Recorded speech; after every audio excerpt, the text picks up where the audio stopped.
അടുത്ത വർഷം നടക്കാനിരിക്കുന്ന തദ്ദേശ തെരഞ്ഞെടുപ്പിലേക്കുള്ള കോഴിക്കോട് കോർപ്പറേഷനിലെ വോട്ടർ പട്ടിക അട്ടിമറിക്കാൻ ബോധപൂർവ്വം നീക്കം നടക്കുന്നുവെന്ന് UDF.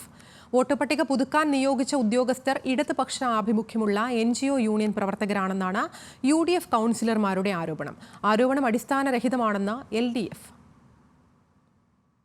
ഇലക്ട്രൽ രജിസ്ട്രേഷൻ ഓഫീസറുടെ ജൂണിലെ രണ്ടാമത്തെ ഉത്തരവ് അട്ടിമറിയുടെ സൂചന നൽകുന്നതാണെന്നാണ് UDFന്റെ ആരോപണം. ആദ്യം നിയോഗിച്ച ഉദ്യോഗസ്ഥരിൽ ഭരണാനുകൂല യൂണിയനിൽ ഉൾപ്പെടാത്ത ഉദ്യോഗസ്ഥരെ രണ്ടാമത്തെ ഉത്തരവിലൂടെ പൂർണ്ണമായും ഒഴിവാക്കിയെന്നാണ് UDF അട്ടിമറി ശ്രമമായി ചൂണ്ടിക്കാട്ടുന്നത്. ഇക്കാര്യങ്ങൾ ചൂണ്ടിക്കാട്ടി UDF സംസ്ഥാന തെരഞ്ഞെടുപ്പ് കമ്മീഷന് പരാതി നൽകി. ഈ ഉദ്യോഗസ്ഥന്മാരിൽ പലരെയും ആ സ്ഥാനങ്ങളിൽ നിന്നും മാറ്റി പുതിയ ആളുകളെ നിശ്ചയിച്ചുകൊണ്ടാണ്.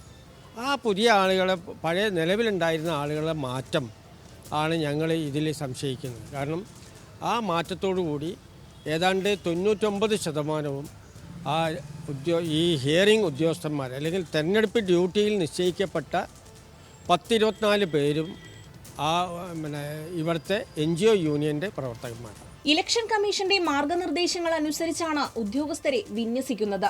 UDFന്റേത് ബാലിശമായ രാഷ്ട്രീയ ആരോപണം മാത്രമാണെന്ന് ഡെപ്യൂട്ടി മേയർ മുസാഫിർ അഹമ്മദ് പ്രതികരിച്ചു. സാധാരണ നടപടിക്രമങ്ങളനുസരിച്ചുള്ള സർക്കാർ ഉത്തരവനുസരിച്ച് ഇലക്ഷൻ കമ്മീഷൻ്റെ ഉത്തരവനുസരിച്ചുള്ള മാർഗനിർദ്ദേശങ്ങൾക്കനുസരിച്ചാണ് എല്ലാ കാലത്തും തദ്ദേശ സ്ഥാപനങ്ങളിൽ ഇവിടെ ഉദ്യോഗസ്ഥരെ വിന്യസിക്കാറുള്ളത്.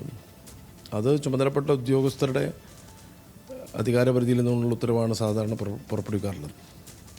നഗരസഭയുടെ തെരഞ്ഞെടുപ്പ് വോട്ടർ പട്ടികയുടെ ചുമതല നഗരസഭ അഡീഷണൽ സെക്രട്ടറി പുറപ്പെടുവിച്ച ഉത്തരവിനെയാണിപ്പോൾ അനാവശ്യമായി വിവാദം ഉണ്ടാക്കി വോട്ടർ പട്ടികയിൽ ക്രമക്കേടുണ്ടാക്കിയെന്ന് പറഞ്ഞു.